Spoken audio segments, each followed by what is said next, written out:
care what it costs, cause I know that I'm a boss. Follow my steps when I walk, I don't ever take no L's, cause I know that I'm a boss. Gotta listen when I talk, I don't even care what it costs, cause I know that I'm a boss.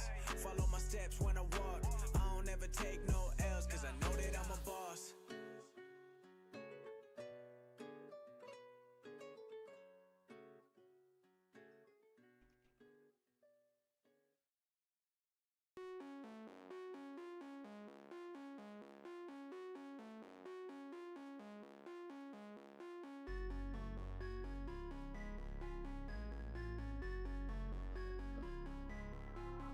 I want the world, yeah, I want the world, yeah, I want it all, said I want the world, yeah, I want the world, I'm coming to get it, don't care what you heard, don't care what you heard, I'm taking it all cause I want the world, yeah, I want the world, yeah, I want the world. It's too easy feeling too comfortable, I don't think I can be satisfied. 2015 thought I had it all, watch it all slow down just overnight, never forget about the younger life. Wrong decisions led to sacrifice, a blessing in disguise, got me working overtime. Now I'm on top like LeBron, I'm ripping the beats, I'm becoming the beats, and they smelling defeat when they come for me. Everyone looking around and they wondering how did these blessings all come to me. Started recording in bedrooms and now I've been turning my name to a company. They copying all of my moves, they think I'ma lose, I think it's a compliment. I'm never gonna settle, I always want more, I'm counting accomplishments. They making up lies, they jealous inside, but work is what got me in. There's no time to waste, I'm busy like 24 hours a day, responding to every fan. I'm talking to people from all over every continent. I'm feeling the weight of the world and the pressure been building. I'm ready to feel in my destiny, everything's set for me, no one was meant to be. Pray for my enemies, cause I've been growing, I've never been slowing. I live in the moment, I've been in control, and I'm ready for more, and I'm taking it all, and I'm never gonna fall, cause I know I want the world, yeah, I want the world, yeah, I want it all, said I want the world, yeah, I want the world, I'm coming to get it, don't care what you heard, don't care what you heard, I'm taking it all cause I want the world, yeah, I want the world, yeah, I want the world. I want $1 million cash so I can give back to people who pay me their time. They tell me that time equals money, so I keep on saving and I'll never run out of mine. I'm doing what I gotta do when I fell in love with a chase now. Every day I wake up with a couple thousand plays, but I won't get carried away till I'm performing in every state. I'm moving up the ladder, no shortcuts. Everybody want a PJ or a tour bus, but I'm too busy working on my next drop, trying to be an icon like I'm on a desktop. I feel like a king, but I work like a sweatshop. Ain't nobody doing what I'm doing cause I'm next up. Driven by all the anxiety, everyone trying me. I got no time to just rest up, and I've been moving up finally. Everyone been trying to find me. They looking for secrets nobody sees. The work that I'm doing so quietly. Focused on being consistent, pleasing my parents, my mission. Know that I'll never be missing, I don't need any permission. Everybody knows that I want the world, yeah, I want the world, yeah, I want it all, said I want the world, yeah, I want the world, I'm coming to get it, don't care what you heard, don't care what you heard, I'm taking it all cause I want the world, yeah, I want the world, yeah, I want the world.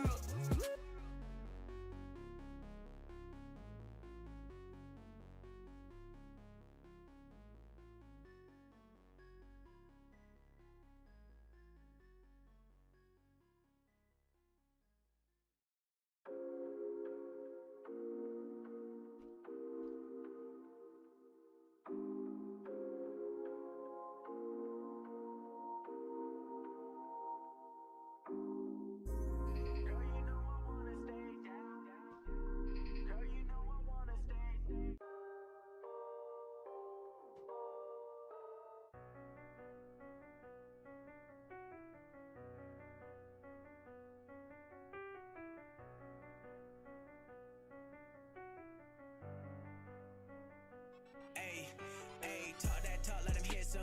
My lawyer came back with a deal done. Might drop 10K on a Cartier and pop champagne for the real ones. I turned my life into a motion film. Didn't go Hollywood to make a meal. I stayed the same, never popped the pill. They sold, wonder how I feel. Told my accountant to count it up. Told the valet to come pick it up. I cannot get enough. This shit is rented and my shit is different. It's a big body, no, this not a mini one. I'm about to go on a milli run, then I'ma run it back, do it a couple more times. The grass always greener when they see my side. I'm trying to retire by 35. I've been moving like it's an emergency. They acting like they never heard of me. Well, all of the beats I've been murdering. They trying to convict me in first degree. I can't go back to that life I was living. I made it out and I've been winning. I just keep going and going again. I deal with my problems, but they never end. Yeah. I've been moving like it's an emergency. They acting like they never heard of me. Well, all of the beats I've been murdering. They trying to convict me in first degree. I can't go back to that life I was living. I made it out and I've been winning. I just keep going and going again. I deal with my problems, but they never end. Yeah.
it a challenge, it's nothing to me. Make it look easy, it's hard to believe. Look in the mirror, that's how I compete. Now I gotta tell them you not in my league. Whoa, I don't ever wanna fit in, I'ma stand out. And I never was given no handout. Everything been a part of my plan now. Cause I do all the things that I wanna do. Ain't nobody telling me how I gotta move. I won't ever tell a lie just to get the views. I'm the only one left that I gotta prove. Don't give me no lessons, I don't wanna hear them. You not in my shoes, you don't know how I'm feeling. I've been at the top, but I don't got a ceiling. My circle is small, we don't need your opinion. I'm never gonna follow, I'm born to be leading. I put in the work in the regular season. I ball in the playoffs like I'm 23 and I won't ever stop. Got a lot I'm achieving, yeah. I've been determined, I know what I'm facing. Write out my goals and it's all that I'm chasing. Still on my journey, I'm never complacent. Put in the work and I leave it to faith. Then call it a challenge, it's nothing to me. Make it look easy, it's hard to believe. Look in the mirror, that's how I compete. Now I gotta tell them you not in my league. Whoa, I don't got time for nobody that's faking. I'ma do me and I'll never be changing. Still been the same from my early days, but I got a little bread, now I've been celebrating. 5-star resorts when I'm on vacation. I still remember the days that I stayed in. Everything good, now I'll never be complaining. Don't want any problems, I'm focused on me. I've been minding my business, I'm living in peace. Always want more, so I'm down to compete with the man in the mirror, that's all that I see. Put in the effort, I get what I please. I got plans coming in like I'm working on teeth. My time is money and it is not cheap. I don't let it be wasted, that's why I don't sleep, yeah. I've been determined, I know what I'm facing. Write out my goals and it's all that I'm chasing. Still on my journey, I'm never complacent. Put in the work and I leave it to faith. Then call it a challenge, it's nothing to me. Make it look easy, it's hard to believe. Look in the mirror, that's how I compete. Now I gotta tell them you not in my league.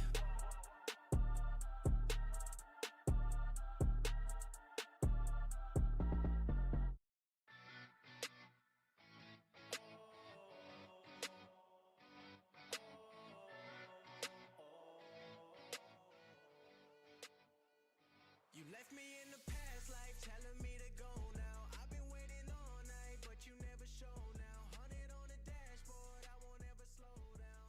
Cause you left me so broken, I can't even cope now.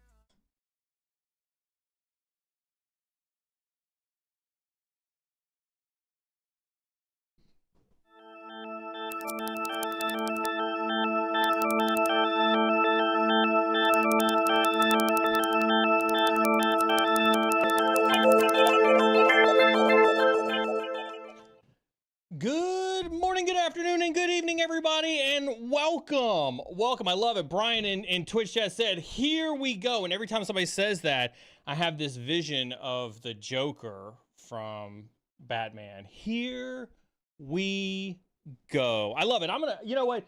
I'm not even going to do this anymore. Like, I'm just going to bring John in immediately. Like, I know, right? Like, we're just skipping the whole, like, formality of stuff. We're just going to, like, jump right into it. John, happy freaking Thursday to you, sir. How are you doing?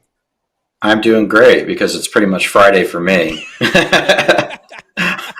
I'm about to be off this. Never going to see me again. You got PTO rolling up in here. Oh, you got permanent PTO. Is that what's going on? You're like, I am done, guys. I am done. No, permanent PTO is after re-exit. So if anybody's out there listening, you know, I love send it. your boy a couple mil.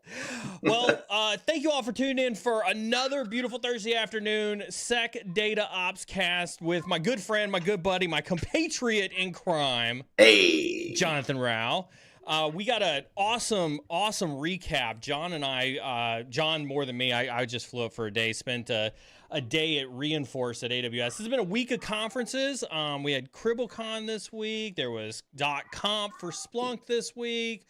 John and I will get into all that. But first, John, we got to do what we always do. We got to take care of some rules, buddy. I know you love rules. No rules for me, sir. It's an Air Force thing. Be good. So first and foremost, I want to give a huge shout out to my mods. We do have mods in chat. They do grab all the questions that you got in chat.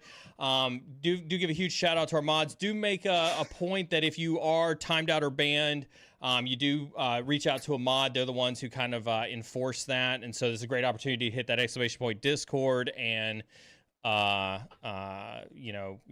access to our Discord. We do welcome questions at any point in time. This is vastly different. If this is your first time in a cyber and security chat, we do like to have questions kind of come throughout the entirety of the stream. We can see people have already started to drop questions in chat. So as we kind of like talk through stuff, if you got things that you hear John and I talk about, especially as we're going through some of these recaps of things that we've seen at these conferences, please make sure that you ask those in chat as much as possible. Neil, is your mic low or is John's mic too loud? Listen. We struggle with John's mic pretty regularly. Like because it sucks. He's either really loud because he's a loud guy. Chat, I don't know if you realize, but John's just a loudmouth in general. Okay. Can't confirm. I mean, I am a New Yorker. We are streaming live across LinkedIn, Twitch, YouTube, X, as well as Instagram. John, you are making your Instagram debut on the Cyber and Security Instagram channel as well, so we are catching a lot. I never last very long on IG. I always say something too spicy. I think you've got it wrong. You can say the spicy stuff on IG. You can't say the spicy stuff on LinkedIn. There's a difference there between the two of those. I don't know. I get away with a little bit more spicier stuff on LinkedIn, to be honest. Like, you do. It's amazing. Like taxation is theft. It is amazing and the Fed. How you never catch any flack for some of the stuff that you say on LinkedIn. I have privately. I mean, there's some things that we won't rehash, but that I've said that, I've had people like threaten me in the DMs. I'm like, yo, bro, like, come find me. No, have you really? Yeah. They're like, I'm going to find your investors. I'm going to find your CEO. And I'm like, cool, I'll trade you their address for yours. Oh, geez. Okay, so this is... So come give you a hug. This is we're going to get that edited out. Is always up our marketing's like, damn it already. This is why you got to catch these live. That's right. I had somebody come to me at Reinforce say that I'm not unfettered enough. Oh. And I was like, yo, bro, like, insert a couple mil. No, it is best to catch them live. It's always best to catch them live. Yeah, they're still saying I'm too loud. I'm on a Windows laptop, not on the stupid Mac laptop, so this thing's probably... Man, we gotta spend a day. I thought I was on the Windows laptop last week and we had this thing sorted out, but I don't know. I need to get with you and Jeremy. There we go.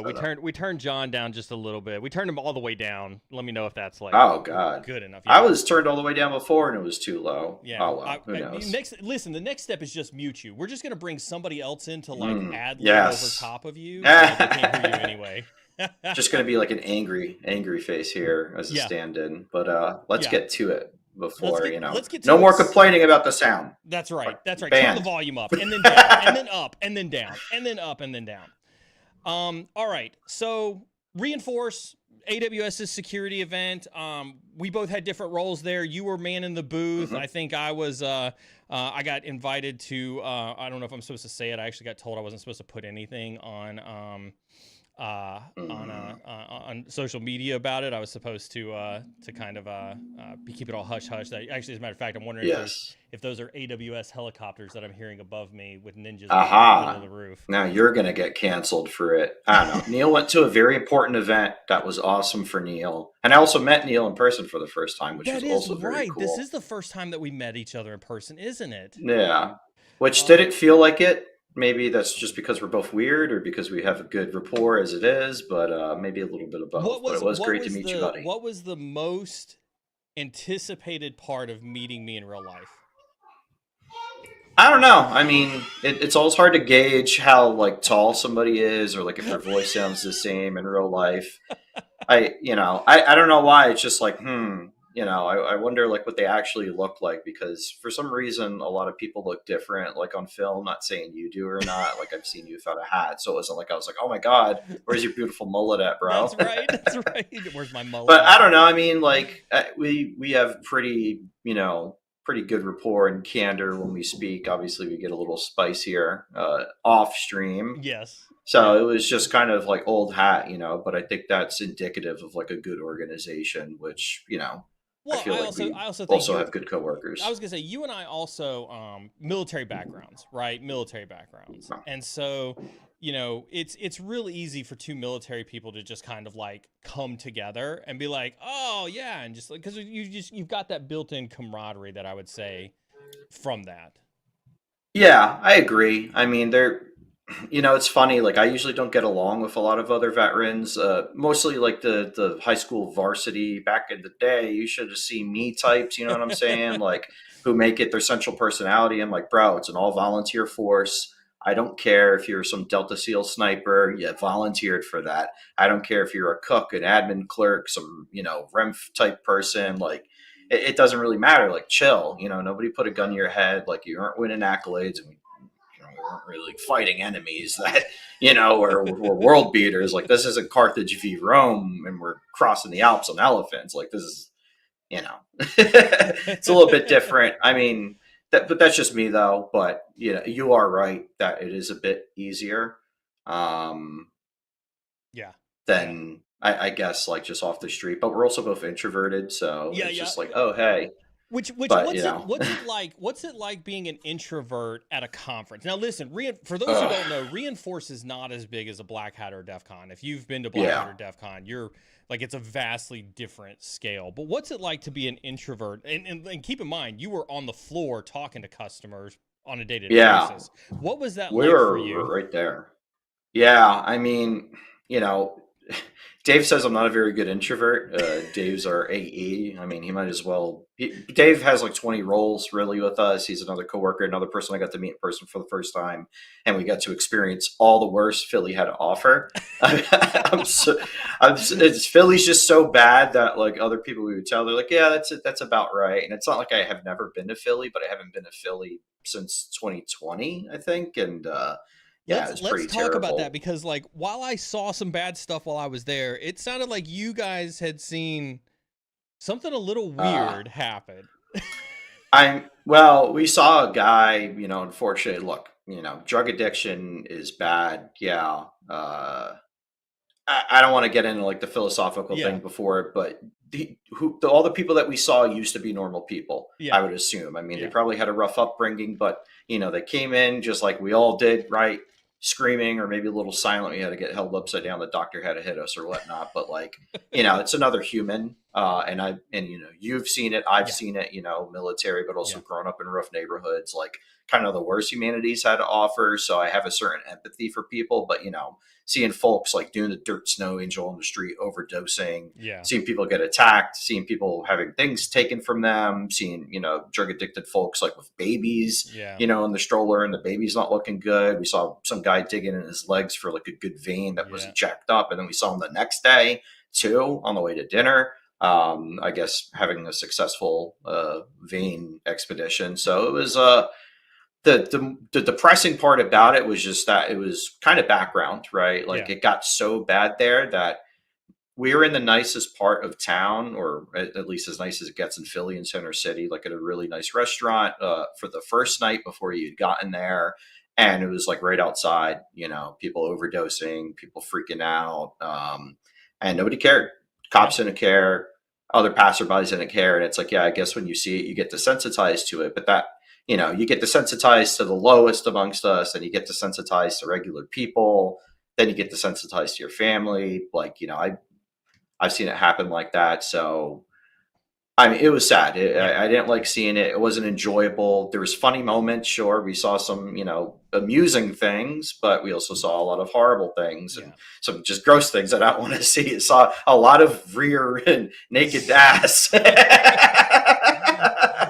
Well, on that, but on that note, I to go to your first question though, right? Like, actually, wait, no.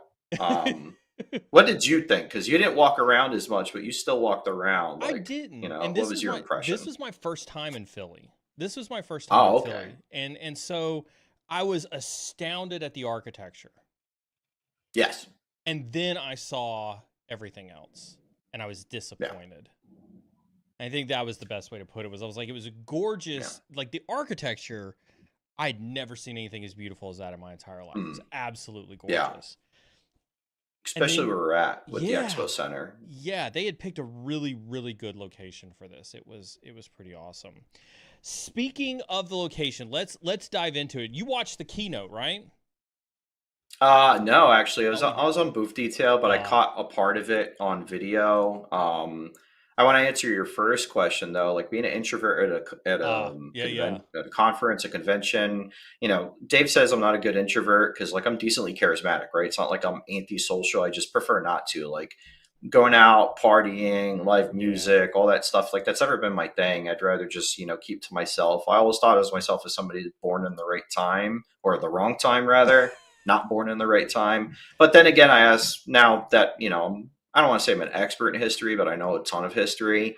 And it's like, is any time a right time or is any time the wrong time? It's like if it isn't seeing shenanigans in Philly, it's getting chased by freaking Mongols or Huns or Magyars or, some lord or, I'm like on the wrong side of a revolution, right? So it's exhausting for me. I even told you like the first time I come on the stream, anytime I'm on a guest on somebody's podcast, like I either have to like hide my anxiety behind a lot of like levity and humor and crude humor, or I don't know, I gotta like get a beer or a coffee or like chew on something or like hold something, right? Because it's not that I get nervous or like anxious or I'm like gonna have a panic attack, but I don't know, I just don't like it. It's uncomfortable. I feel like everybody's staring at me. I don't really like it. With a convention where you're presenting, it's a little easier, right? For me, and I don't know if it is for you, right? Because I don't want to speak for you on the kind of social anxiety spectrum, like if it's I do feel it or I don't feel it, because you're an introvert as well.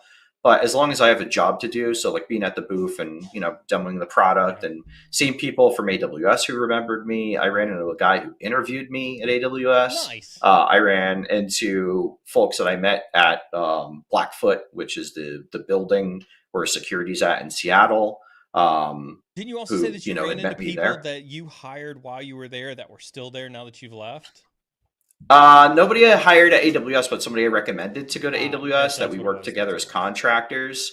And it was great seeing him as well. I don't want to. Oh, Ravi, if you happen to be listening, but yeah, and the funny thing was I was a PM. I was just I was even more of a dummy at NBC when I met him, and he taught me a lot about Terraform and how to write them properly. He's like, "Oh, brother, why do you have everything in the same template? That's not how you do it. Don't just run apply." And I'm like, "Oh, whoops, my bad." But it was great. And then also meeting, customers, prospects, partners, folks on the product teams, other vendors. Even though I didn't get one number I wanted to get, but it was, I had enough to distract me to like put who are it we in the blaming for background. that, Dave or Mike?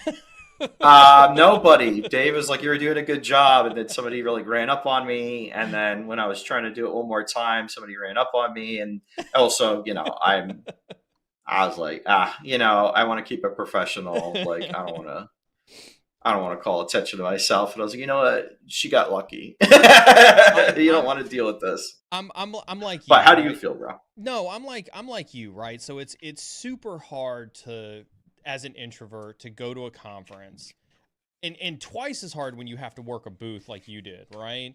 I don't envy you for having to work a booth like you did. For me, I go back to my days as a SANS instructor, right? And it was super hard for people to realize, oh my God, Neil, you're an introvert. How could you possibly be an instructor for SANS? Like, you guys stand in front of rooms full of 75 and 80 people all the time. And for me, maybe it's latent trauma from when I was a kid. I have no idea. But like, I found this switch in my head that when I had to be on, when I had to have that like outside persona for SANS, I just kind of like turned it on, and I was an outside Neil. And I just tried not to think about anything, and I just tried to like do the talking that I needed to do and present where I needed to present. But I'll tell you, like, okay, here we go. Cyber secrets for those for cyber and security alums, you'll recognize cyber secrets. I'll let you in, John. We'll tell this story, and then we'll bounce over to the recap, right? I still get nervous. I was in this room, and I'll talk about this after we, later on in the show. I was in this room full of CISOs, and we were talking about a topic. And I could sit here and I could talk to you and I could talk to chat and I could sit on the stream for 2 hours and not have like I can have like a pretty confident voice, right? I get in this room full of CISOs and like we're talking about Gen AI, and again, we'll talk about that a little bit later. And I get to the end of my statement, and it was probably like 30 seconds worth of saying something, and my voice started to crack. And I was like, oh God, I'm actually pretty nervous about what I'm about to say. And so like I even still get nervous when I don't hit that switch, that Neil switch that says like, okay, this is outside Neil voice, not introvert Neil voice when it comes to speaking. So I feel you. I feel you. Yeah, I do have to say it's for me, it's even worse being an attendee, like walking the floor at RSA, especially like as a CISO, everybody's like looking Yeah. for that title, right? And on the RSA badges, they're a lot Yeah. bigger. Yeah. Not the company name, but your title and your name are very big. And then, like you'll have AEs and SDRs like step out on your path and be like, oh, hey, like, you look like you want to talk about something. I'm like, no, brother, sister, I'd rather talk about absolutely nothing with you. Nothing against you, but like I'm Yeah. really scared right now and I want my mommy. Yeah, that's right. That's right. All right, let's talk about recap. Let's talk about recap. So Chris Betts gave the keynote. You saw clippets of it. What were kind of some of your Yes. takeaways and thoughts from Chris's keynote? Yeah, I mean, Reinforce compared to some of like the major summits, and obviously reInvent is obviously more laid back and it's very focused at security. The big trend this year, obviously everywhere, has been AI, whether it's Gen AI, whether it's NLQ now, right? NLP, natural language processing, is gone. It's natural language querying, which is funny given our our old version of the product of where we work, but we won't talk about that. It was very cool seeing the query logo very big, because we have a very big logo, kind of front and center. We were officially announced the Security Lake partnerships. That happened quietly during April, like when you guys were at the offsite, and I couldn't make it out there for other personal reasons. And now it was kind of like official, and then we launched some new stuff to go along with that.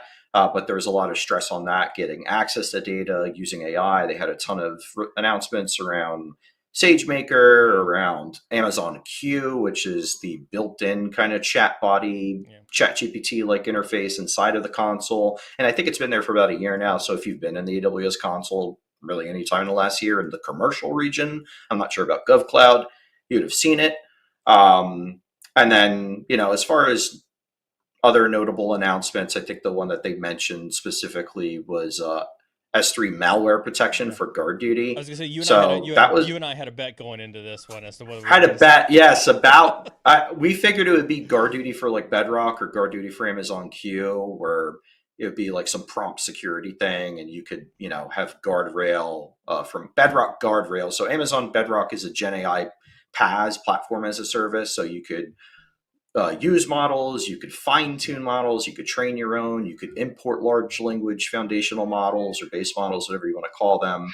You could invoke chat, search, generative imagery, videos, and then you have guardrails, and guardrails are, kind of what they sound like. It's like parameters that you could set, like, hey, somebody asks about this, if they talk about this topic, which funnily enough, the Gen AI guardrails use Gen AI to discern if, a certain topic or somebody's trying to ask. Destroy the stones. Yeah. Yes, exactly. So I was expecting something like that. They came out with the S3 protection like 7 years too late, I feel like, because that was like a big part of like early AWS cloud data security. Like you could put anything in a bucket. Customers upload stuff to buckets. You have Box. You have all of these other applications.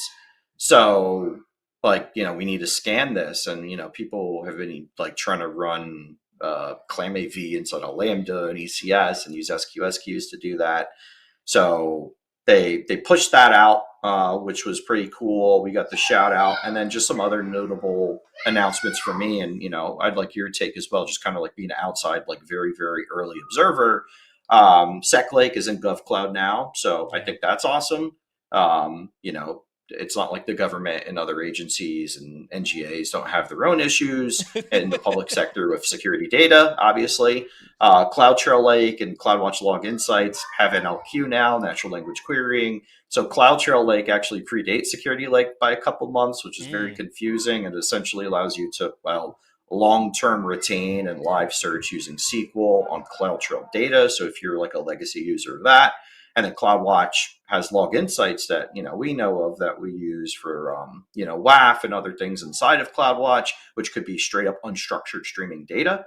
So if you have app logs, observability stuff, I think that's pretty cool because it's not the hardest pipe query language to learn, but it's got its nuances for sure. IAM Access Analyzer, which is a sleeper favorite service of mine. They have a way now that public resources and critical resources, but I'm not sure if that's tag based or how it discerns what's critical. They could tell you if there's an identity attack path into it. So let's say you partner that with like inspector data and then you use SecLake for signaling. Like now you could like kind of get to that risk-based vulnerability management access thing where it's like, okay, I have all these instances. Let me prioritize my jacked up network, jacked up vuln software composition, jacked up identity things, which I think is pretty cool. AWS App Fabric, which is a connector into SaaS tools like Workspace and Entra ID. They have a connector now that I think you're going to be interested in, Neil, for Jump Cloud. They came out with that before. And App Fabric also has an integration with Amazon Security Lake, but I don't think it's on OCSF v1.2. So I have a feeling that I might have another project coming up to get that fixed up. Data Firehose, which is my favorite service in AWS, or at least in my top 5, which is exactly what it sounds like. You said it's just a bunch of data. It integrates a secrets manager now. So if you have API keys, client secret tokens, heck tokens for like Splunk, Snowflake, Datadog, whatever, instead of like putting them inside of the Firehose configuration, and let's say some attacker got access to your environment and had list delivery streams permissions and actually thought to use those. I'm sure there's a novel attack 0 day waiting to happen. They could list those and actually spill out, partial or full secrets depending on what they were, right? If they had access to, the resources. So now you could hide those. And then the last one is API Gateway, which is exactly what it sounds like, a managed service for an API gateway, your methods, your routes, your swaggers, your, open API specs. It integrates with verified access, and verified access is a policy as code service that uses the Cedar language, as in cedar is in the tree. Not kind of like like folks who are not guys who are thinking cider. right. Doesn't use cider notation. It uses a Cedar like policy as code for OIDC connection. So if you're trying to like build just fully managed like a startup or just a side project, I think that's really cool to add some authorization on top of it. And then Snowflake had some releases, Databricks Summit, CrippleCon.conf. I don't want to move to those just yet. What were some of your notable takeaways, walking the floor, talking to folks, like your brief experience, and also like kind of before and after the event now for you? Yeah, it was definitely smaller than I expected it to be, but I was glad to see a lot of the security. One of the things that I'm glad that AWS did was they broke out Reinforce and Reinvent, right? I'm glad that they made a security focused part of the AWS kind of like business model, because I think to your point about, malware protection for S3 buckets being 7 years too late, right? I mean, there has been this like long standing, what do we do about security in the cloud, just as a business model that I think, kind of beget that like AWS needed to have a dedicated security conference that allowed vendors and people and practitioners and business leaders to come together to talk specifically about securing the cloud. And as AWS is one of the biggest and most prime examples of one out there, right? I mean, I think it made sense for them to do that. So I was glad to see that focus specifically around AWS and a lot of the cloud security. So it's the stuff that I talked to a ton of people about. Like I love it and I hate it, John. I love it and I hate it, but it's the Gen AI stuff. It's Gen AI everywhere, and my struggle, and you and I share this, I think, right, is that there's the marketers out there, and I've shared this on cyber insecurity just fundamentally in the past, right? The marketers continue to shove it down our throats, but have literally no idea, none whatsoever, what it does, how it works, how to use it, how to make it beneficial for the analyst, like really beneficial for the analyst. And so like my initial walk around the floor, seeing Gen AI this and AI this, and what was the one that was on the booth right next to us, John? It was AI native. God, AI native. What the hell was AI native? Uh, I have no idea. I mean, I seen cloud native and cloud native make sense until people started talking about like Kubernetes. Yeah. And I was like, I don't know what this is. And, somebody just commented like focus on real problem solving. And, you know, I don't want to pivot too hard, right? But I did see some. So Sysdig didn't have a, hey, we have Gen AI on the product. It's like we have a product for Gen AI. So like specific Mm, protections for Bedrock, Q, and mm. SageMaker. I thought that was really What were cool. they? And I What was were they also, doing? Can you talk a little bit about what you saw that they were specifically doing? Because I didn't dive into their demo. yeah. So Sysdig, most people know them for the Falco project, right? Falco is an extended BPF. Sort of sensing that like grabs telemetry from containers, Kubernetes clusters, other orchestrators to monitor for either container specific attacks or just, things that pass over onto the Docker daemon or inside of like a Kubernetes namespace, for instance. And then Sysdig has their mainline product. Obviously, it does a lot more than that now. They're more of like, what's considered like the modern CNAP, right? So there's cloud security, there's some data security, there's, some compliance monitoring, but they had a, Falco or not Falco, but a Sysdig for Gen AI, not having an LLM inside of the first party product. And we'll get to that why I think it's a bit annoying for some products to have it in there because it's like, hey, if you're the first party source, you expect the operator, the analyst to like understand like what's bad, what counts as a detection and alert in your platform, why do you need to like re-explain it? Now, some have like, hey, let's recommend a pivot or how to go further in the product. I think that's pretty cool as like a paired programmer, paired sort of advisor sort of thing.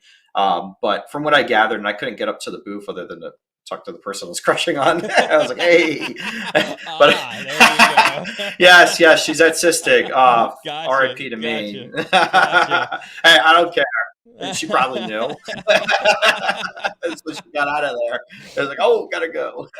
Nice, She was the nice. one So that that's probably the only called reason in. that you're promoting the product is because it Yes, doesn't go yes, there. yes, By the way, this was yes. not a paid But promotion by Sysdig. It was just no, observation. Sysdig doesn't pay us. No. Sysdig doesn't even, their reps won't even give me their number, which is not why I went to the conference. It's just, we struck up a conversation in addition.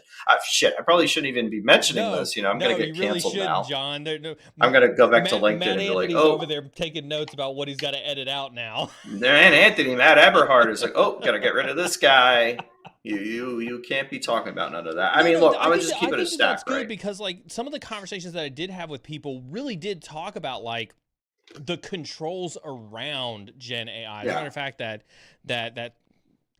I call it secret squirrel because that's how it was presented to me. It did not feel very secret squirrely type of meeting, but it was super cool. It was a group of CISOs, and I'm not going to say too much because like they did kind of make a big deal about it.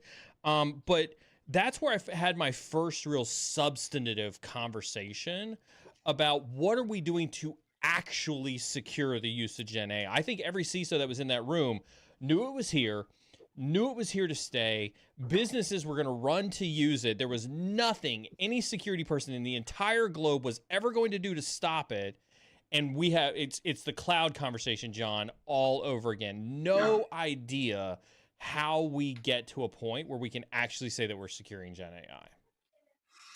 Yeah, I mean, and a lot of it is vaporware, though. I think one of the people on the cutting edge of it, and I hate to admit this because he's a fed and a crayon eating Marine, Walter Haydock, if you're out there, sup, buddy. He's like one that's like really vocal, at least, or what the LinkedIn algorithm likes. Who's talking about like third party risk, fourth party risk, like Mm, controls on top of it. mm-hmm. I think it's a multi layered thing, right? It's like how do you secure the cloud? We talked about that last episode, and it's like I don't know. There's like a million things to account for, right? Some folks are focused on the data because they're afraid of model poisoning. Some people are focused on sanitizing input. Some Mm-hmm. people are focused on governance around what you can ask, what the model could vend. Is it going to like create pornography? Is it going to create something crazy, right? Some people are focused on, the actual usage. Does it retain data? Where does the data go? The sovereignty, the lifecycle management.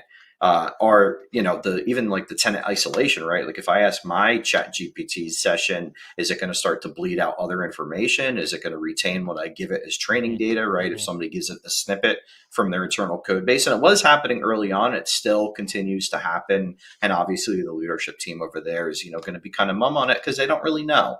And I think there's a ton of approaches to it, and what'll end up happening is there will be a couple security companies who will get really good at some part of that, like, software supply chain for AI. But I think everybody needs to take a step back and remember like what it is, like what an LLM is, right? A large language model. It's just a function of natural language processing, NLP. And NLP in the machine learning, neural networking space has been around for a really long time. I mean, AI in its various forms, like all AI is, right? Artificial intelligence. It's like, can it mimic human capability in some domain, some a facet? really fast binary number generator.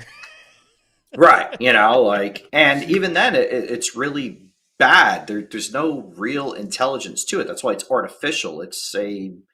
You know, it's a simulacrum. It's an imposter, and it shows itself with math, right? With absolutes, right? Like, you can't. Well, I mean, freaking Lucky Palmer and those dudes at Anduril have figured out how to, do targeting and intercepts on missiles, right, using AI. But it's at its core, it's a wrapper on top of something more, kind of banal, right? NLP. It's boring, right? It's really good right now at summarizing a lot of data. I think there are some folks out there who have really high quality FMs that are fine tuned that you could prompt out what's an really FM? nicely. What's an FM? A foundational model, think something like, right, like GPT-3 is a foundational model. OpenAI just happens to be the company. Amazon Bedrock has various things. A Titan, Meta, Facebook have Llama, and then there's even other open source ones. I think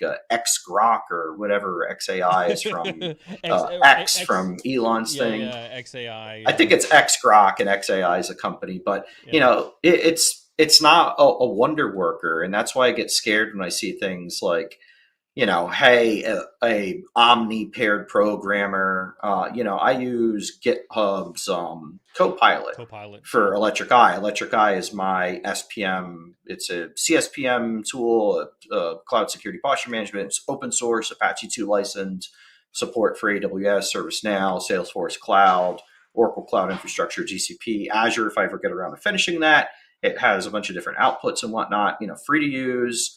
And I use Copilot for it because the way that I write my checks, they're templated. They use Python decorators. It uses the AWS security finding format, and then it translates it to OCSF and other formats as well. So for a repeatable thing that it has a ton of data on, it's really good. But if I ask it like, hey, help me port this, Pandas script into PySpark, and then instead of pointing it at an AWS glue table backed by S3, I want this to go to, Databricks instead, it's not so good at that. And I think that's where there's a detriment. And I think that's where a lot of, there's going to be more innovation around it and whatnot. But at the end of the day, it's still, you're limited by the amount of tokens it could ingest, what context it has.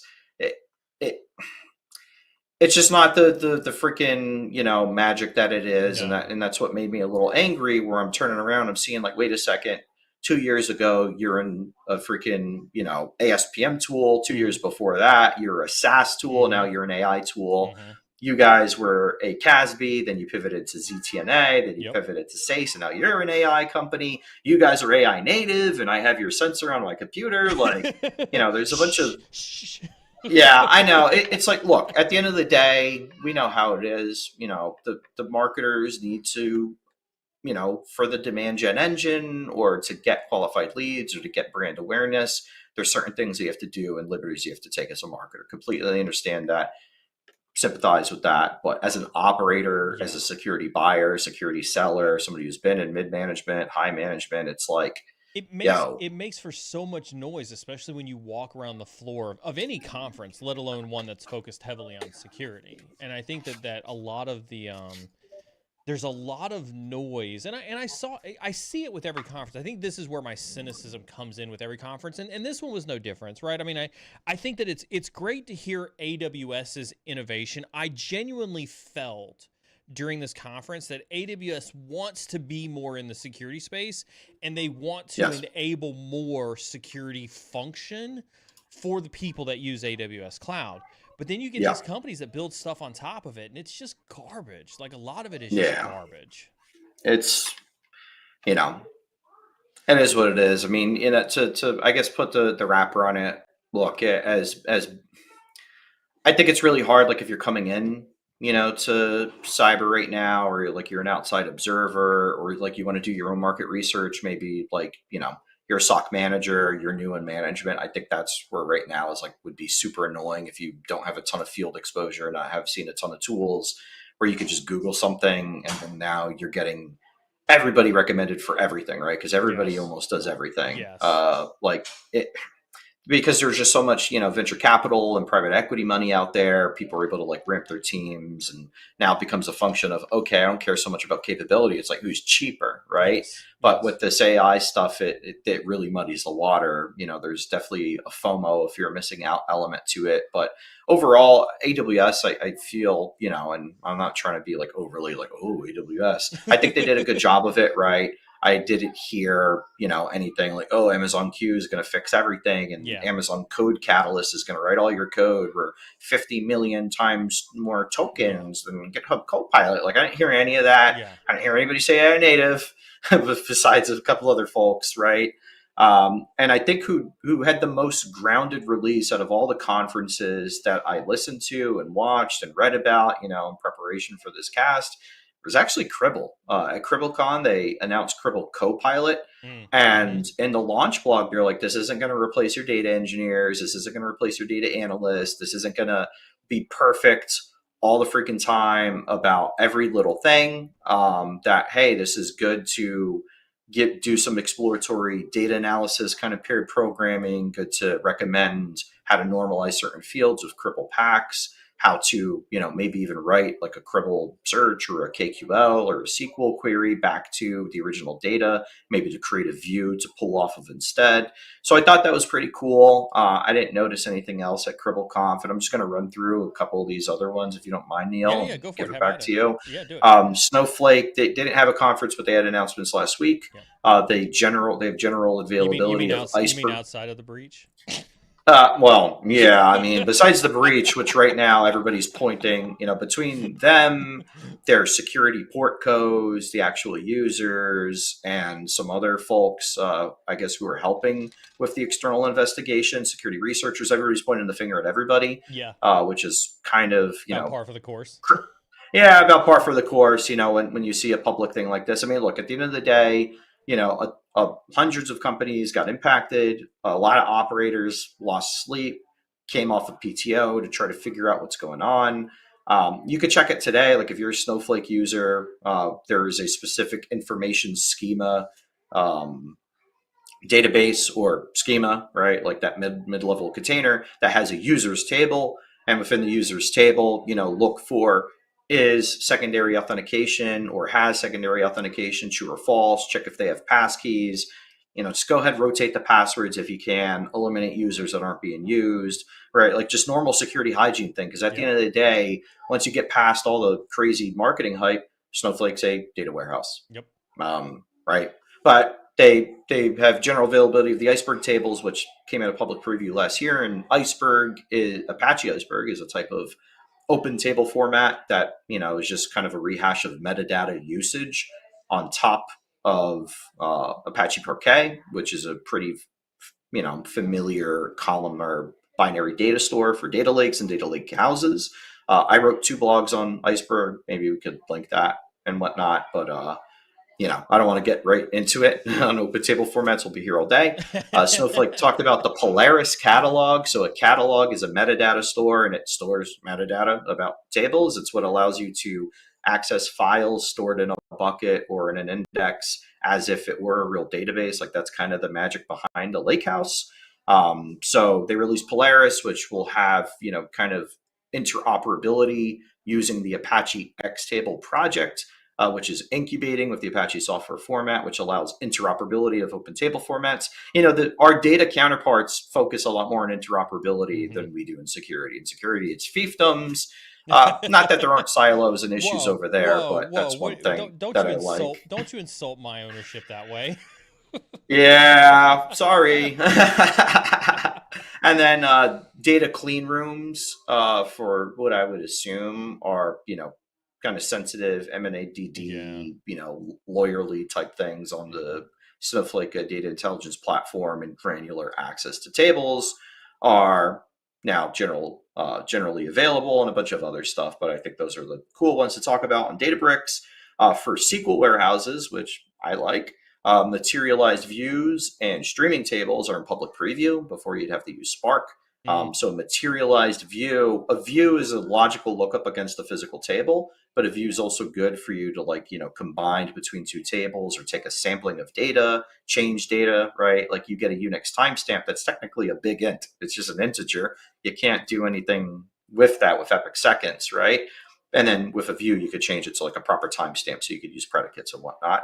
And then the materialized view takes heavy operations and functions that are done in SQL and essentially like pre-configures or pre-compiles them, so it's a little bit faster. So if you know, running an analytical workload, or you're doing a ton of joins, a ton of pre-processing, a map view is good for that. Now you can use it in the SQL warehouse. And then a streaming table is exactly what it sounds like. It uses the streaming capabilities built into the Databricks platform with Unity Catalog, which is their commercial version of Delta Lake, which is another open table format. We're going to have to talk about that at some point, but just Google it. Apache X table support. And then they bought Tabular. Tabular is kind of like a commercialized Iceberg, and some of the folks at Tabular created Apache Iceberg, and everybody was afraid that, oh my God, Databricks is going to shut down all the tables and keep them to themselves. They have two of the three now. They're going to buy one house and take Apache Hoodie, and nobody's going to have a table.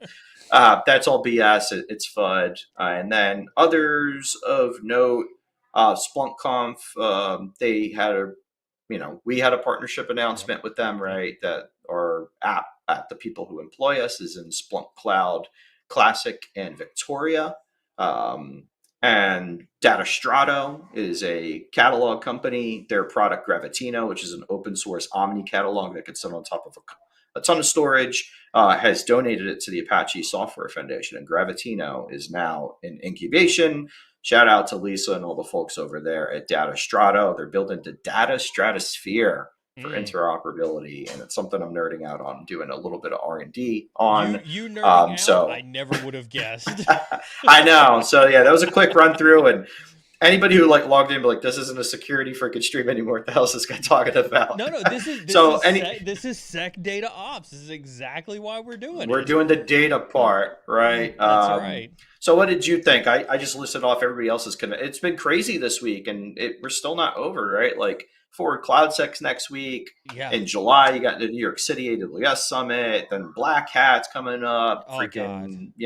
There's so many things that are coming up. Yeah, it's conference season, and I think you highlighted listen, all of these folks, when you talk about Snowflake is trying to build a security apparatus because they realize that, listen, the reason that we brought SecDataOps to Twitch and to YouTube, you brought it to LinkedIn, is because there is a clear, identifiable need to move away from some of these very archaic and ancient thought processes around centralized data storage, namely SIMs. I'm not saying that SIMs will ever go away, and I know that was like a conversation that we had, I think it was last week or the week before, right? But I think that we're seeing so much data, and when you talk about having Gen AI and the amount of data that you absolutely need to make Gen AI work, you're not going to be able to fiscally, analyze all of that data for security reasons inside of a SIM. And so you've got Snowflake getting in the security business. You got Databricks getting in the security business, right? You've got, you got AWS getting in the security business more and more with Security Lake and being partners on OCSF. And so I think I think what you just highlighted is exactly the reason why we do this the stream is to bring the awareness that, like, hey, a lot of you guys in chat, a lot of you guys who are watching this, we're commonly thought to think about things like SIMs and Splunks and Elastics and EDRs. And there is an EDR question that I did pick up out of chat that I do want to push for you because I think you'd really enjoy it. And I think that we're seeing an extension of that into the data realm, hence your ship post on SecDataOps that has now taken fold. And so I think you articulated that well. I think what I would say is I was pleasantly surprised. My biggest takeaway was pleasantly surprised to be sitting around a room of my peers, hearing us all talk about the things that we actually wanted out of AI that were substantive and meaningful, right? It was a huge consensus that we want AI to help analysts make decisions faster, right? Whether it's for pen testing, whether it's for vulnerability management, whether it's for SOC and a blue team, whether it's for threat hunting, malware engineering, it didn't matter. We want Gen AI to help us make decisions faster. And it was so nice to actually hear that and to hear substantive conversation on that. I think I also heard that there was a massive concern around data being used in models. And the things that I heard were actually meaningful concerns. I had heard that law teams now for certain sectors of the of the verticals were now saying that, like, hey, you need to do this entire third-party risk mechanism if you have AI in your name, so that we understand where the data is going, how you're using the data in your modeling, what's it being used for in your security apparatus. And so that was really great to hear. The code thing you'd mentioned using Copilot, we heard about Cribble launching their Copilot. I think we're seeing more and more of this use of Gen AI to make life more efficient. And specifically, we're seeing it, we talked extensively about how it seems to be an easy use case for developers to use it for their development needs. And that seems to be significant. We had an individual who was representative of a company who specializes in code security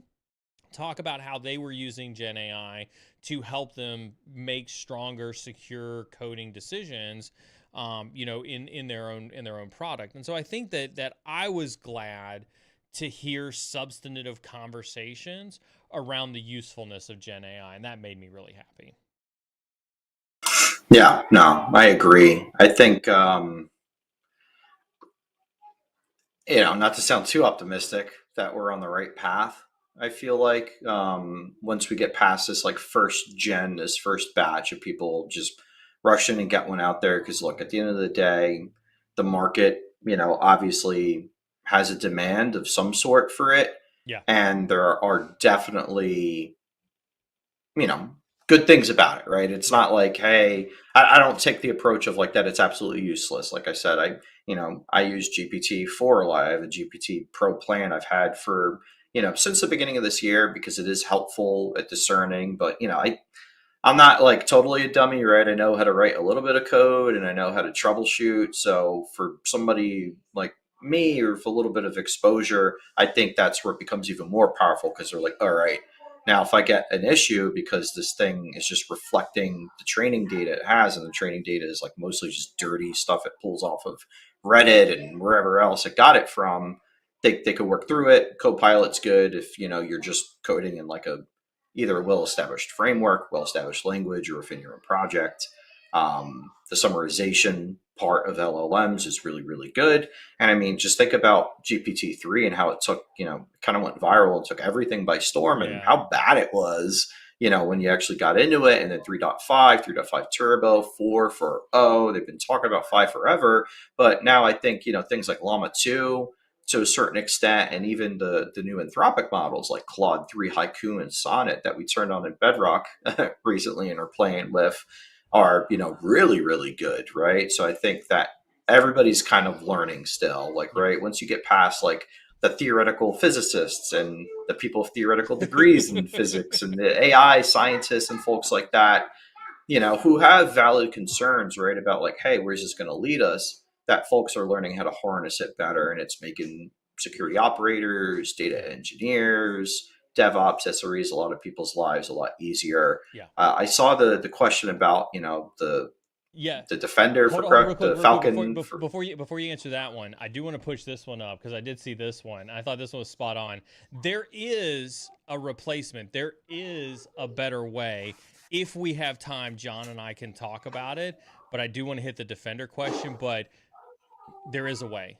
There is 1,000% a different way. So here's the question from Cybertooth. I know this person. This is Residual. He's pretty solid. He's had some struggles with this for a while. What are your thoughts on CrowdStrike Falcon for Defender? Do you think Microsoft will back off on Defender development and rely on CrowdStrike? No, well, so my thoughts is that You see why it I was wanted pretty you to funny, answer this one because like you know. I got you on this one. Yeah, big meme energy from CrowdStrike. Shout out to CrowdStrike. Please give me a log scale tenant for free, and give me one of George's Lambos while you're at it. Thank you. Thanks for not sending your lawyers to kill me with query open pipeline. I did add that to the bot command, so we can talk about that after you answer this question. But we can talk about that. Cool. Yeah. So my thoughts are, first, awesome meme, super funny. Two, that look, there's a reason why they developed this. Like, there's people who are Defender users who might be transitioning to Falcon. Maybe they only had Defender plans. I think you're most likely going to see that from like independent Defender users or folks whose grandfathered Defender ATP, remember when it used to be called that, is probably expiring, or Microsoft's putting pressure on them. So I still call it Defender ATP. Yeah, I still call it Defender ATP as well, or just ATP in general. I also still do EOP, right? Exchange Online Protection as well. Yeah, I don't know. So, or O365, or yeah. Exchange, or SPO, SharePoint Online. Like, I still use some of these. So I do think that it's a cool product for transition. It's a bit of a meme, it's a bit of, sand in the eye. But I don't think Microsoft will back off of it because it's been in the Microsoft security business for a long time. It started as just regular old Windows Defender, Defender ATP, Advanced Threat Protection, and then now it's MDE. They've made a ton of investments in the Defender ecosystem, and they've expanded it to high value SKUs for Defender Plan 1, Plan 2. Defender XDR is kind of an incentive to get people over to Microsoft Sentinel using Log Analytics Workspace to put those tables that were only under advanced hunting queries. Now you have access to them longer term, and you could hit them with KQL and do a lot of things over there in laws. So I don't think they'll back off of it. I still think that if you're a full Microsoft shop, there's really no better alternative, especially since it's so well integrated to the other systems. And that's what CrowdStrike is ultimately going to have an issue with. Like, they have a lot of cool kit. They got Spotlight Vulnerability. They have the thing that they bought from Talon, I believe, which was an ASPM tool or something like that. So there's cool stuff that CrowdStrike is doing. But yeah, as like an overall replacement, I don't see it. If I'm a full Microsoft M365 user, there ain't no way. Defender, is just way cheaper because you don't pay for the Defender endpoints, right? Like, we had M365 E5 at Lightspin when I was a CISO there. And it was expensive per seat, but the protection you get and the fact that I could additionally put those MDE sensors on hundreds of EC2 instances that we had as our Kubernetes nodes was, perfect. And is it painful to run on Linux? Is it painful to run on a cloud outside of Defender? Do you lose a lot of context if you're not a Defender XDR Sentinel user, or not an advanced hunter, or not a KQL expert? Hell yeah. I heard there's a product that could help you with that, though. I forget what it was called. I think what you're really getting to, though, is the heart of the matter, which is right. Defender and just Microsoft as a company has chosen a route of saying we're okay being 70% good enough with Defender because it's on everything. And so there's a lot of bean counters that will look at that and say, well, I'm already paying you a buttload of money, Microsoft, to be everywhere for E5 licensing and to be in my data centers, and I've got Azure and I'm doing all my projects and my development and everything inside of Azure and things like that. So 70% is good enough for security. And I think you get somebody like CrowdStrike who comes along and says, well, to your point, we can kick a little sand in that eye and be a little relevant in that, but I don't see Microsoft, slowing down development or stopping trying to push that at all by any stretch of the imagination. Yeah, and sorry to have had good follow-up Defender for server. Yeah, I'm tracking. Like, so the Azure Defender stuff is a little bit different. Like Defender for, I'm talking about like M365 E5 here. I'm not talking about like independent Azure where it's like, hey, they do have Defender for server, they have Defender for APIs, Defender for databases, Defender for Cosmos, Defender for cloud. You do have to pay for those, and that's annoying to me. Like my AWS, I think, has a proper model here where it's affordable, like just turning on guard duty everywhere, turn on inspector everywhere, turn on SSM, or at least make sure you have the agent. All that stuff is inexpensive or just straight up free, right? Like Security Hub and whatnot. Like, it's not like, oh, if you want to turn Security Hub on, you need to subscribe to enterprise support, right?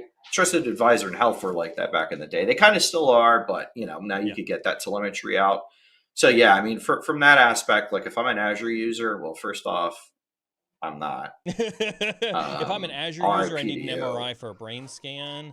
Yeah, I'm in deep shit if I'm an Azure. If I'm a big Azure shop, like I would honestly use freaking CrowdStrike, unless like DLP and all the extra controls of Defender for cloud and whatnot are important to you. But that's neither here nor there. All right, real quick, John. We're coming up to the top of the hour. We're at the top of the hour. There's a couple things I want to hit really fast. Yes. Go Time says, I'm new to cybersecurity. Is this a good channel for beginners to circle back with low-level knowledge? Yes, absolutely, 1,000%. Today is SecDataOps Day, so we dive a little deeper. We've got John here to cover, as you can tell, a lot of deep dive topics on cloud security and data, the emergence of kind of security and data together. So this is still a great channel. Obviously, today is the Art of the Possible Day where we dive deep into a lot of these concepts. So you are in the right place, and thank you for tuning in. And if you want to, tune in tomorrow for our AMA in the morning where we just sit down and BS for a while. John, can't confirm. This one came through, John. I think it's for both of us. Cybertooth asked, hey, John, how do you balance your professional development with the needs of the company? And then Carly says, question for Neil along the similar lines, how do you have time for golf? Isn't cyber the most demanding 24/7 field in IT? So, John, let's kind of talk about work-life balance for these two individuals really, really fast, because I do think it's super important. How do you balance? I always try to work at places I'm going to learn something new, so I get the pro development kind of for free. I never targeted it, right? Like some people do, but I've never like sought career advice. I don't read business books. Like I don't do anything like that. Anytime I go to a different company, it's like, okay, obviously pay raises, roles, whatnot, but what can I learn there? You what hear that, projects Every time I go to a new company, pay raise. Yeah. I mean, look, that's why I do this, right? Like I'm in it to get paid, to provide for my girls. I want Chad to hear that. I want Chad to hear that, because there is a stigma that cybersecurity people hear, and they're like, no, how dare you do it for the money, John? Say it loud and clear for the people in the back. Hell no, bro. Like I don't do this shit for free, man. Like I work my ass off. Like I'm here to get paid. I work for startups to get big exits, to, make everybody here get paid. If you do your part, not only you, but all your coworkers become multimillionaires too. And, like I grew up in the Bronx, bro. My parents did a good job providing for us, but I'm trying to provide even more for the community, for the church, for all the other folks out there too, right? So that's what I do it for. And yeah, I mean, if you go to a new place, you should balance it with like, what can I learn here? Can I be impactful? Is it going to be a cultural, kind of mishmash? And you can tell during interviewing. Like if you ask specific questions, and they're like, oh, PTO. Oh, what do you mean you're going to be pregnant soon? Like, what do you mean you want to take leave? Uppercut that person. You have my permission. You don't have the government's permission, but you have John's permission to uppercut that person. Just crush them immediately. You're like, oh, especially if you're a woman, right? It's like, oh, I'm pregnant. It's like, oh, wait a second. Why are you pregnant? It's like, douche, hit him, crush him. And then work-life balance. It's like, look, I'm bad at that. I think everybody is to a certain extent. We're all bad at that. That's why we're here. Where it's like, sometimes you just stay too long, right? It's just setting alarms even, or just having a mental cue, or just a scheduled, or it's like, get the hell up and go do something fun. Yeah. I think everybody's limit is different. And some people are more than happy to just stay and kind of churn and code and whatnot. It's hard to answer the question, because it's like, I don't know what pro dev is to some people. I don't know what work-life balance is to some people. Yeah. To some folks, they're good with getting 14 days to go to Tenerife and get blackout drunk and then come back and get back to it. For some people, it's like, hey, I want to get to my leisure activities. I mean, look, It's hard for that too, because it's like my parenting comes first to the That's right. girls, right? It's That's right. just me out here, and I have other stuff to do. So that's really all I care about, right? And everything else is kind of secondary to it. And if I'm not in an environment that could support that, like a job, then I'm not going to work there. Yeah. You know, simple as. I think you hit the nail on the head. Like, right, for me, you know, you know, working is hard. I mean, that's why they call it work and not fun, right? Working is hard. Right. You know, choosing to pick a role at a startup was volunteering myself for servitude, right? I mean, it is twice as hard to work at a startup. I mean, you know, you heard John say that Dave this last week wears multiple hats. He wore multiple hats this week, right? We had 4 people at Reinforce this week. 1, 2, 3, 4. We had 5 people. Sorry, we had 5 people at Reinforce this week. That's 5 at Cleating, Yeah. That's 20. What's that? That's 1/25, 1/5 of the company, whatever that works out to be. 20. No, I forget what that. 20%. That's 20% of the company. Yeah. Right. Most of the executive team. Yeah. Most of the executive team was there at Reinforce, and so, like, you know, there's 50 hats that we wear, but I think that there's to the work-life balance question, I set time for myself, right? And for the golf thing explicitly, right? There's a lot of, you know, Neil, how do you have time for golf? And, you know, it's different because I want everybody to understand that, like, my journey with golf is about being a professional, right? And so it's at some point in time I'm going to turn golf into my career, and so that requires a different level of dedication. It requires almost like going back to college and getting a degree level of dedication to do it.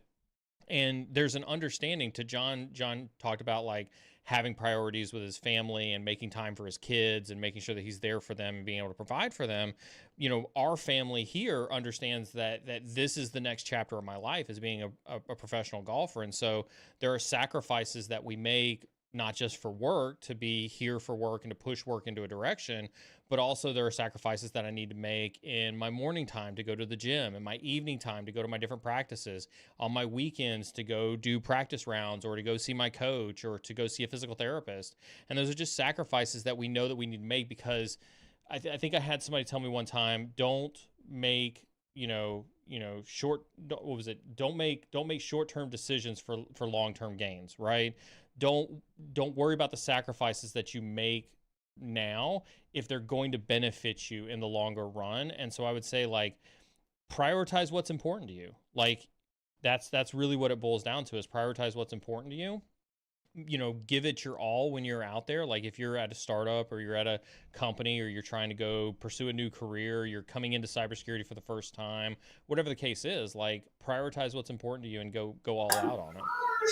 No, 100%. I do want to jump into that last bit, though. Isn't cyber the most demanding? I mean, I think that's a myth, right? Yes. Like, I don't think it's all that demanding. Like, you know, I've been a startup CISO. I've been, running security for a massive organization of 50,000 people, and I'm, the point guy for all of cloud and OffSec.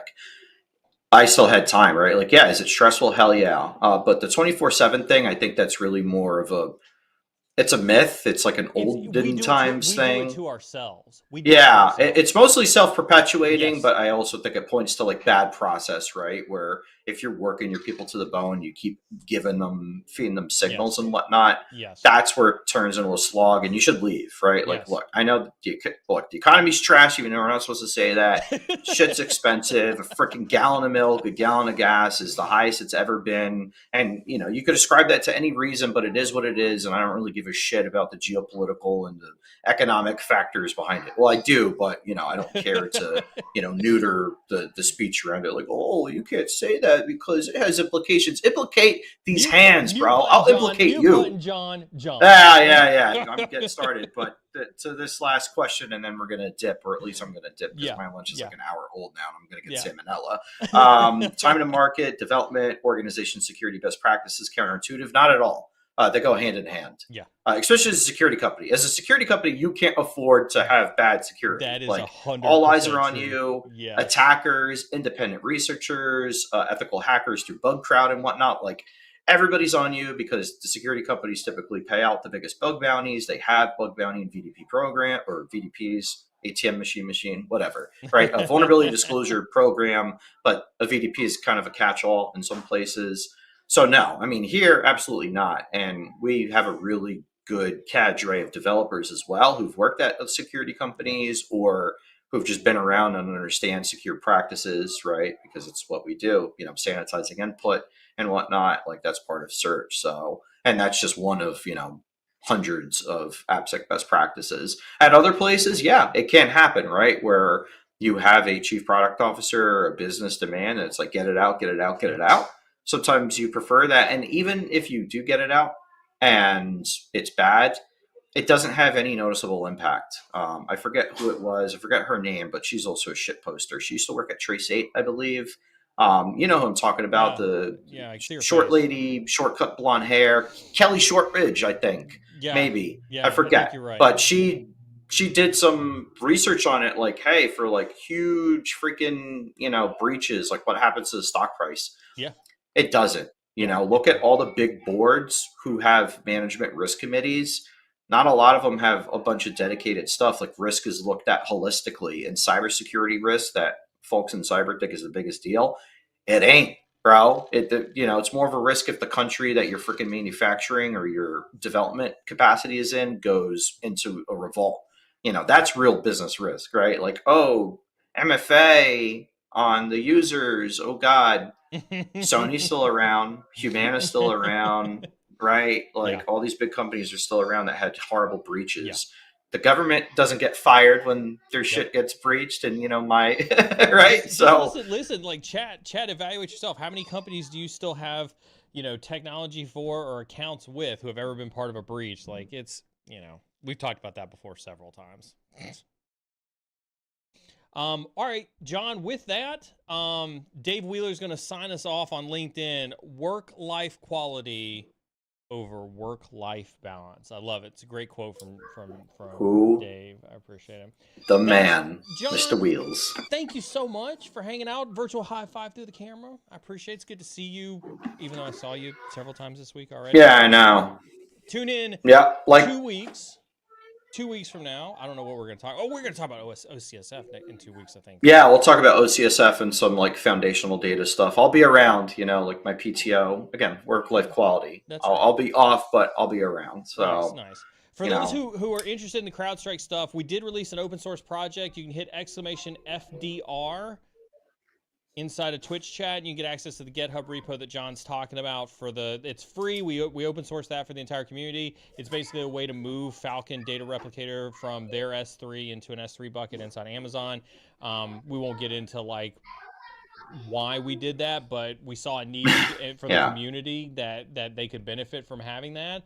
And so John, kudos to you for writing that. John wrote that, many open nights to write that, and I appreciate that as query CISO. Thank you for writing that for me so that I can get my CrowdStrike data into S3. I appreciate it, but everybody else out there, hopefully you can benefit from it too. I did write it off of our data. So yeah, I mean, I hope CrowdStrike could benefit from it and everybody else. And we need community help, right? We need people opening up issues to give us de-identified logs so I could write more normalizers. We only cover 1/10 of what's available because of our license and because of the type of devices and whatnot that we run. So thanks for the shout out, Neil. I didn't do it on my own. I had a lot of support from you, from Brian, and from a lot of other folks here internally who've tried it before. So, but thank you. I appreciate it. We'll see everybody in 2 weeks. And listen, for my regular cyber and security folks, we'll be on tomorrow morning really quickly because Dave Wheeler made a meeting for me. But I promised you that I'd be on this week to do our Friday morning AMA. So tune in tomorrow morning, 8:30 a.m. Eastern Standard Time, and we'll do an AMA. Until we see you next time, stay awesome and stay dangerous. Stay dangerous. Hell yeah. See ya.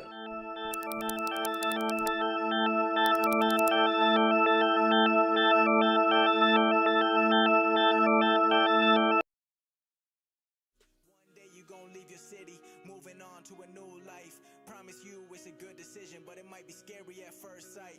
Got